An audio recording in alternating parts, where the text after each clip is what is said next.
చిన్నప్పటి నుంచి కూడా చక్కటి అంటే ఎదిగేసరికి ఒక ఉన్నతమైన పొజిషన్ కి సమయాలు నడిపించబడినట్టుగా మనం చూస్తాం. చిన్నప్పటి నుంచి కూడా పిల్లల్ని దేవుని మార్గంలో నడిపించడం అనేది అదొక దీవెనకరమైన అంశం.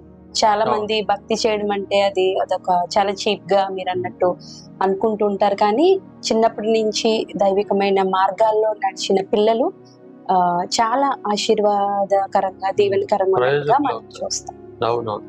Yeah, Hannah is the best example actually. So ఎంత మంచి ఎగ్జాంపుల్. వాళ్ళ ఏ బర్త్డే మీటింగ్ మీరు వెళ్ళండి, సో ఎక్కడ చూసినా మనం హన్నా సమయాల గురించి ప్రస్తావన లేకుండా ఉండదు. అలా చెప్పుకుని వెళ్ళిపోతున్నాం కానీ పాటించడం లేదు. హన్నా బిడ్డలు లేనప్పుడు కుమారుణ్ణి ఇమ్మని వేడుకుంది. ఆ కుమారుణ్ణి తన కోసం ఇమ్మని వేడుకోలేదు. దేవుని కోసమే నేను ఆ కుమారుణ్ణి ఇస్తానని దేవుని వేడుకున్నాను. అలా వేడుకున్నటువంటి క్రమంలో ఆ బిడ్డ పాలు విడిచిన వెంటనే దేవుని మందిరాన్ని తీసుకెళ్ళినప్పుడు చక్కని మాట ఉంటది. అక్కడ ఏలి ఎదుట సమూయేలు యెహోవాకు మ్రొక్కెను అని ఉంటది.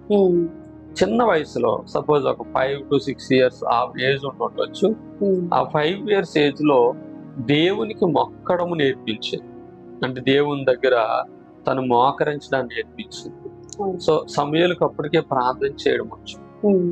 హన్నా ఎంత భక్తిని ఆ బిడ్డకు నేర్పించింది అని అంటే, చిన్న వయసులో ప్రార్థన చేయగలిగాడు, చిన్న వయసులో దేవుని స్వరాన్ని వినగలిగాడు.